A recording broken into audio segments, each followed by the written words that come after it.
Good morning, everybody. I would like to call the meeting of the Human Services Committee to order. Please call the roll. Chair Swarzy. Here. Member Childress. Here. Thank you, yeah. Member Garcia. Here. Member Desart. Here. Member Galassi. Here. Member LaPlante. Here. Hey, do we have any public comments? No public comment. With regards to my comments, I just wanted really to remind everybody here that downstairs on the first floor there are a bunch of high school students. If you haven't been down there, they are here for the Sustainable Designs Challenge. So please, if you get a chance after this meeting or after your next meeting, please go down there and take a look. Do any members have any comments at this point? Oh, yes. Thank you. Okay, on to approval of the minutes. I'll take a motion to approve item 23-1567, Human Services Committee regular meeting from April 4th. You have a motion, a second. All in favor say aye. Aye. Opposed? Thank you very much. On to item 6, I'll take a motion to approve FIR 11623, acceptance and appropriation of additional funding for the Aging Case Coordination Unit Fund, plan year 23 in the amount of $30,000. So moved. Second. Motion, a second. Questions or comments? Just wondering how this is an ARPA. How is this an ARPA expenditure? I can answer that. Yes. We receive we've received a lot of ARPA funding through the Department on Aging or through Age Guide, which is our main funding source. So all of the ARPA dollars that we've received had come through that. Thank you. Any other questions? All in favor say aye. Aye. Opposed? Thank you. I'll take a motion to approve FIR 11723, acceptance and appropriation of the Low Income Home Energy Assistance Program, HHS Supplemental Grant, Plan Year 23, Intergovernmental Agreement number 23274028, in the amount of $1,118,000. Motion in a second? Yes. Any questions or comments? All in favor say aye. Aye. Opposed? Thank you. Take a motion to approve HSR 5023, approval of issuance of payments by DuPage County to energy assistance providers through the Low Income Home Energy Assistance Program, HHS Supplemental Grant, Plan Year 23, in the amount of $1,118,000. So moved. Second. We have a motion and a second. Questions or comments? All in favor say aye. Aye. Opposed? Thank you. I'll take a motion to approve HSR 5123, a recommendation for approval of increase in funding for a proposed Community Development Block Grant CARES Act agreement with DuPage County, Kenneth Moy DuPage Care Center, air handling units for a total award amount of $1,900,000. So moved. Second. A motion and a second. Questions or comments? All in favor say aye. Aye. Opposed? Thank you. I'll take a motion to approve item 23-1568, a recommendation for approval of a contract purchase order to Insight Public Sector for the purchase of laptop computers and docking stations for senior services using Age Guide ARPA grant monies for the period of April 18th, 2023 through November 30th, 2023, an amount not to exceed $24,904 per government joint purchasing acts. We have a motion and a second. Questions or comments? All in favor say aye. Aye. Opposed? That's a roll call. Oh. Clerk, call the roll, Childress? please. Yes. Member Garcia. Aye. Member Desart. Aye. Member Galassi. Aye. Member LaPlante. Aye. Chair Swarzy. Aye. Thank you very much. On to budget transfers. I'll take a motion on item 23-1569, a budget transfer to move funds from account number 1,016.450099, new program request for personnel, to 1,016.450000 regular salaries in the amount of $80,000 to cover the salary for the new program manager recently hired. We have a motion, a second. Questions or comments? All in favor say aye. Aye. Opposed? Okay, thank you. On to consent items, I'll take a motion to approve item 23-1570 to decrease and close contract 55960001 issued to 360 Youth Services in the amount of $19,928.36 for a contract that had expired. We have a motion and a second. Questions or comments? All in favor say aye. Aye. Opposed? Thank you. I'll take a motion on item 23-1571 to decrease and close contract 61930001 issued to Outreach Community Service in the amount of $36,668.87, also a contract that expired. We have a motion and a second. Questions or comments?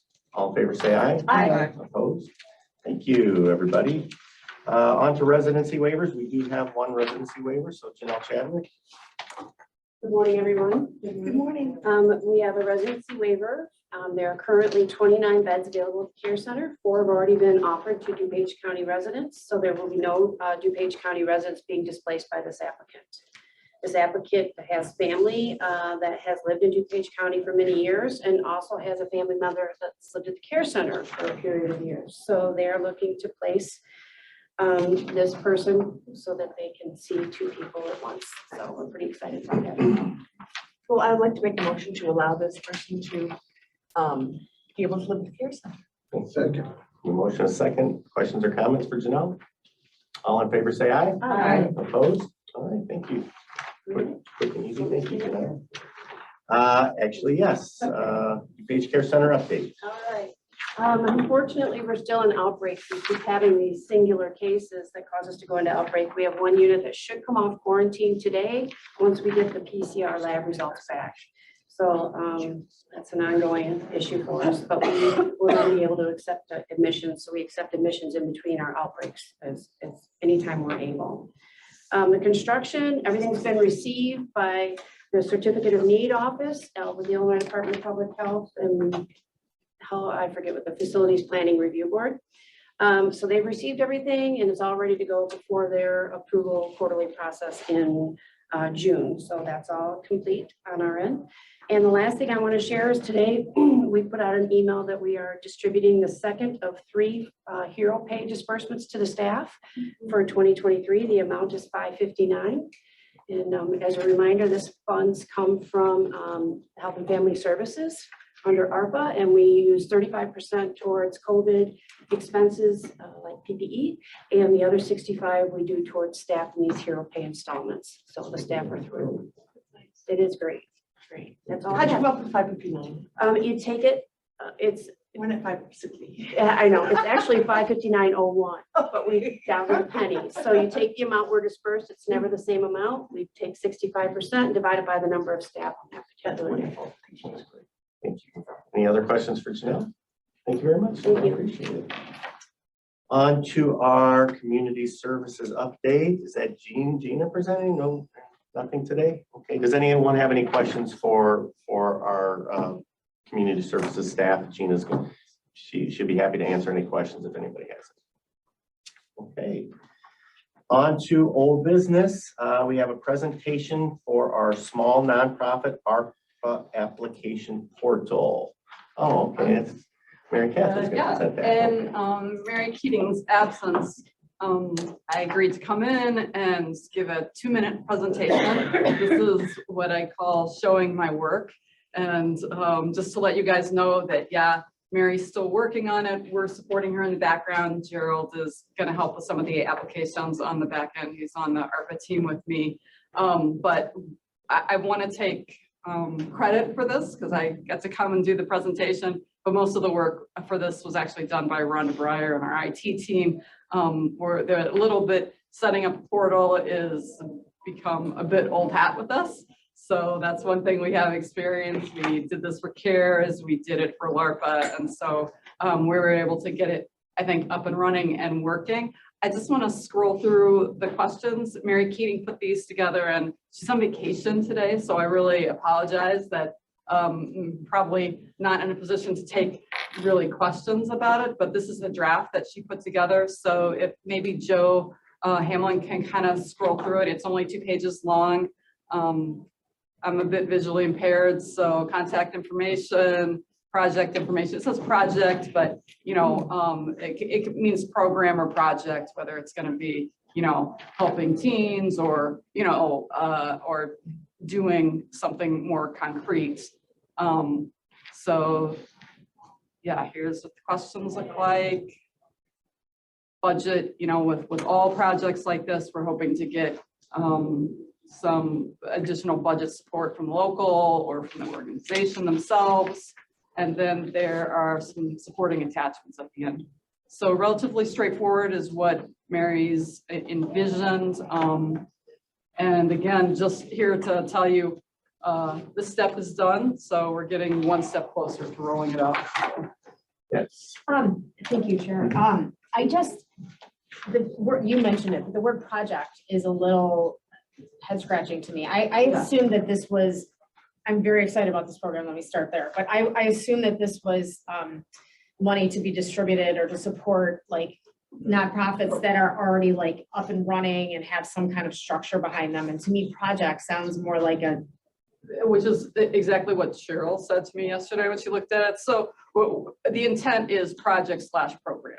okay. Yes. Like, so are we going support, to allow project, if it program is just a support. short-term project? Is that going to be, I mean, I think it's, again, Yeah, we're it's legal, wrapped. but So we got that feedback that's kind of yesterday. whatever we want to approve? Yes. Okay, Yeah, so we'll revise that on the form. okay. As long as they have the other information that you're requiring, right there, it looks like the 5013C, the Illinois 990 and things like that. Yeah. That would all have to be required Right. of that. So they would have to have something going. with This that. contract that'll go out with each one. Okay. And agreements. And, you know, I know we had talked about,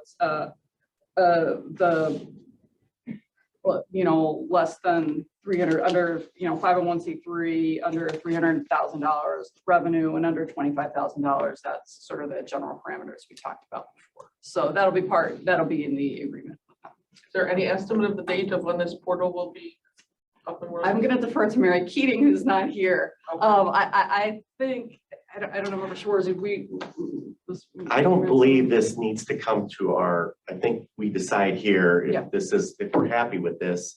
And then, once we pass that on to, I don't know if it's Mary or IT or legal, then it'll be on our website or however that works. The portal will be open. On the back end, we're gonna be ready in, you know, we're definitely gonna be ready in May, but, you know, I don't wanna speak for Mary because she's not here today. Right, no, So, yeah, I apologize. So sometime in May, we're probably assuming stuff, and I do kind of agree with the word project. I think if that could be tweaked. maybe Yeah. have a program or something like that. Is that something that, your staff could do? Yeah, yeah. Should change. We can do that. Either If you guys are project old hats, / yeah. program or whatever. Yes. Yeah. Just so there's no confusion, yeah. Yeah, I just have some thoughts on this. So, what I understand is it's $175,000 per district. And so I know in my district, we all three have different ideas on how it should be spent. I know I've talked to Member Augustine about, you know, she's passionate about the elderly and children and, you know, I'd like to see it go to other things as well. And so we were allowed as representatives to split it down to three, like $58,333, right? So we each can, and how does this have to be connected to ARPA? If these small nonprofits have been hurting during the COVID process, is that enough to tie it to ARPA? This is gonna be paid out of ARPA interest, so it doesn't need to be. It doesn't That's need the to be. beauty of this one. Oh, Yeah, that's so, we just, because it's ARPA interest, Gerald and I are gonna help support it on the back end a little bit, just on the technical, you know, whatever administrative things need to be done. But it doesn't. That's why we did it this way. So it's my understanding that once we have a nonprofit in mind, those are the only nonprofits who will be allowed to access the portal, correct? Yeah, we're still, right now, It'll be good public. it's gonna be open to the. Oh, public, Yeah, or yeah. those pass- well, then how does the district representative we'll choose set up a pass. which, I mean, it's our choice. It is. So there's gonna need to be discussion between your group and again, maybe these are things we haven't discussed on how long this portal is gonna be open. Yeah, we haven't talked about. So we have to discuss how long this portal is gonna be open. And since it will be open to the public, I mean, you may get applications from maybe some entities that you're not even familiar with, but you end up liking them. So True, so finance is going to let each board member know what comes from their district. That sounds onerous. No? Get that. Yeah, and we kind of talked about whether or not we should geocoding, like we want to make sure it's really in your district. Yes. But we have a good relationship with Tom Ricker, staff, Gerald and I, we kind of debated. it's gonna be pretty easy to. Yeah, so we're gonna use our GIS team and Got this stuff down. based on the address, we'll have it now. in a second. And the max is the max still 25,000 per entity? Up to, it has to be, Up yeah, to, right, yeah. 2499. Yeah, 24.9. You know, can I just, Yeah, she may be, Can I at least put my maybe. two I've cents? had so many questions about this program for a I long just time. have, just want to so put my I'm 2 moving cents along in. then. So to Mary Catherine's point, it doesn't need to adhere to ARPA guidelines, but it still needs to adhere to county guidelines, what county can do and with this money. So there will be, I think, additional guidance sent out for all of you Okay. when you're making the considerations. And that's coming. Good. So I just wanted to be clear. Right, and the application actually says, it has to be tied to the county's code of purpose. So I don't know if you could scroll back on the application, but it has to be, you know, seniors, persons with disabilities, there's categories you have to meet because it has to be authorized under the county's code. And then it's less than 300,000 annual and then up to 25,000. And I think Say that again, less than what? the nonprofit needs to have a budget up to 300,000 or less, Oh, because you yeah, all either said it one. was, you know, the smaller nonprofits that were Right, falling right. through the Got it. cracks. And I think we had a call with the state attorney's office yesterday. And they may, it's up to the chair, of course, but they might be more comfortable if you kind of outline this program a little more structure and passing that through finance and county board. I know it was a desire to keep it under 25,000, so you didn't have to go to county board and finance. Right. But if you, with the CARES Act and ARPA, we have a little bit more structure. Like maybe you want to say the portal's open from here to here. Maybe you, I think it's too open-ended. And I think the state's attorney's office made the comment, you might want to have a resol that goes through county board and finance that has a little more structure to the program. But that's something for the chair of the state. And I thought it was, I thought it was more broad. I thought it was for nonprofits across the board, like an animal shelter or things like that. And it's, no, it's not. Has to go with the county's code. And I don't know if you can pull up the application again, it shows the categories. Yeah, I just saw that on You your just need sheet. to make sure it's allowable. Right, so an animal shelter wouldn't be covered. Yeah. True. Right. So, you know, there are certain things that would be allowed, but I think just for consistency's sake, it should be something that's brought before the board so that everyone hears the same parameters. I think that would be helpful. In a presentation, we would present what the parameters are, you know, just sort of lay out the program so that all board members hear the rules of the road together. And then it will eliminate, in my opinion, a lot of questions so that then when those applications come through here for this committee to approve, everybody's real familiar with the rules and they understand. Yeah, that's what hasn't really been laid out that Right, correctly. we recognize. Okay, thank you, Chair. Thank you very much. Thank you, sorry. Member Guston. I'm sorry. I'm Galassi. back here. Sorry, I'm sorry, in the back. sorry. How is this, other than, obviously, I'm excited to blast this out to Facebook, whatever, but what other ways are being used to market this? Because it's such a great program, and I, like, to your point, there's probably, I hope we get applications of organizations that we're not familiar with, because that's kind of the point, to try to tap into these like really small organizations that could use our support. So how do we get the word out to all those? Well, in this discussion that we're having and these questions that we're having, I mean, this is really the first step or the second step or whatever in getting this process rolling. So, you know, I don't know if May 1st is too soon, because these are questions we have to have answered, and I don't know how. Happy to talk. Yes, Yeah, you please, know, Joan. Yes. Based on our experience, my colleague Greg Medloff will tell you, as soon as you tell folks there's a portal and there's money available, you will not have trouble filling that opportunity. Okay. We will do a traditional press release. We will put it on social media. We will put it on LinkedIn so that our partners like Choose DuPage, like DCBB, like all of our friends who have these reverberating contacts throughout the community will get it. I have no doubt that my friends here on the county board will help me spread the message. But it just from our past perspective, as many veteran board members may recall, we had the Reinvest DuPage small business grants up, and those would fill up in a matter literally of minutes.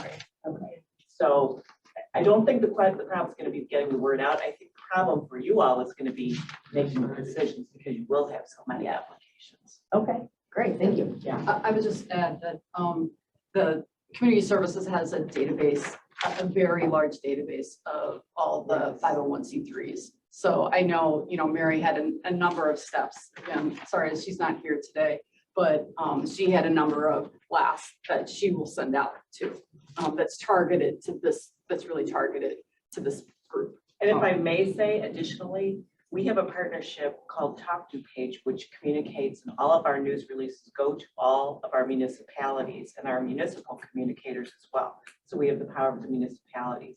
And again, once folks hear there's money available, they're generally pretty quick to respond. Great, Sorry. thank you. As we are the governing body, as we are the decision makers, and we are sitting in this meeting, creating this opportunity for nonprofits, are we allowed to expand it to other small nonprofits? I mean, I like I said earlier, I thought this was for small nonprofits making under $300,000, but I thought it expanded to like the Gilling dance troupe, you know, for third graders who, you know, need costumes for a trip, or Adopt, or some of those other nonprofits, not just limited to. You know, and I was Can under we your, make the the same rules? impression. And can we expand the opportunities or not? There wasn't a box on it, it said other. It says other. There's So another one that I says think other. that she picked the ones that she State's thought were the turning. general ones, and whatever else you wanted, you can fill in the box, was the intent. So you're limited in what money you can give and who you can give it to based on what your statutory authority is. For example, you could not give $250 to the Downers Grove baseball team, and that's no offense to Downers Grove, I just picked one off the top of my head, but to support their season, unless you have some sort of statutory basis to tie it to. You're allowed to do some things like you have useful skills like being able to take care of the aged and the elderly and the disabled. You can provide for their care. That's a big, broad statutory authority. You also have some very narrow statutory authorities like the eradication of Dutch elms disease, which as far as I can tell was so successful, we don't have any Dutch elms disease in DuPage County, but you have to tie it to those statutory functions. Again, you don't have a broad police power as a county. You're only limited to what you're given by statute. You're not home rule. You can't create your own statute, your own legislation. You are limited by what the county's code grants you. So as long as they're performing a service, the way I analogize this is the county can do those things, or a county can hire someone to do those things. They can have a contractor to come in and run a center for the aged. They can contract out to townships for certain things to perform services for the elderly, things like that. As long as you are you're basically paying someone to do something you have the authority to do, that's okay. You just need to be able to tie that program back to your statutory authorities. For example, there's a statutory authority that the county can run an animal care center, since that's something that you referenced earlier. I don't know that we can contract that out because it's very specific. There's very specific parameters for what it can do, who it has to be, and that sort of thing. Okay, just on that, put a pin there. Because we have an animal services facility, we can't use this money to help other animal I'd have to look at it. adopt and stuff like that. I'd have to look at it very specifically. Like now, again, that this is me sort of floating in a free space. Yeah, and I'm talking just trying to about figure stuff out. I'm sorry. broad ideas. I can give you better guidance when I have something firm and concrete in front of me. Otherwise, it's all hypotheticals, and one little fact here can make a big difference. One little fact there could make a difference the other way. That's why it's kind of complicated. So because we have a care center, we're not allowed to use these funds for other elderly. No, that's a very different section of the statute. Okay. So again, the statutes are written with different levels of language, different levels of breadth, different levels of specificity. I wish it was procrastinated in its application, but it's really not. They focus you can take all steps necessary to eradicate bovine tuberculosis, but you can only take care of youth programs through youth centers or reducing truancy. I'm so much more confused now. I'm sorry. Lawyers often have that effect on people. But to leave it with it's complicated and fact specific is probably the best way to sum it up. I will try. The problem with this is that it's a lot like asking for all the groceries to be in one bag, but not let the bag be too heavy. It's one of those interesting balancing tests. So I think I'm trying to put some broad guidelines together. It's challenging. And I think a lot of it's going to end up having to be, we'll take a look at what comes in. Sort of a case by case sort of It's thing. gonna have Get to end Connor up- on speed dial. I have no life, it's okay. All right, thanks, Chair. No, those are good questions, and I don't want to discourage any entities from applying. So, I would tend to lean toward let's bring them on and have them run through it and make that decision at that point. So that was actually my question is, as far as like timeline and procedure goes, will they review and approve everything before we get them to know that anything that we would be deciding upon would have already been kind of pre-approved? I think they would have to. I don't think we would approve. Or is it the other way? The other way. My thought would be, and part of this exercise is that the Community Services Department, as I understand it, doesn't quite have the staff needed to review all these applications. And I think if I were to propose a workflow on this, if you want to make your first cut and then send me the applications of the ones you're thinking about, that might be the most respectful of everyone's time in the process. That way I'm not reviewing what things for legal conformity that have no chance of moving forward, and you're not going through things with me that aren't going to move forward at all anyway. And that was my thought process. If District 6 likes, 3 certain, potential, That would be a lot easier Yeah. than $1,000 grants. But yeah, I think that's a fair way to do it. I'm happy to go over it. Be patient with me because a lot of this requires a lot of research. lots of good questions. So where we stand right now with this, do we need to approve this, or can we bring it back next meeting? Just So to- yeah, It's it's a only for presentation discussion. item, there's no vote or anything. Okay. We just wanted to update the board as to how they've been working, and you can see the progress they've made. Okay. Given this feedback, we'll take this now and fine tune further. It was very helpful with your question. So thank you. Yeah. And now I'm more confused than ever. It was just a discussion item. We got the input that was needed, and so we'll obviously the HS committee will work closely with your legal counsel and put together, in my opinion, some parameters that are much easier for folks to understand, and particularly in those areas where we don't give out money traditionally, let's spell that out real carefully so that folks know the rules of the road. Well, it's helpful to hear. I appreciate the question, so that way we know. Any other questions? Thank you, Mary Beth. Any new business? Seeing none, a motion to adjourn? So moved. All in favor, say aye. Aye. Thank you very much. Don't forget to go downstairs and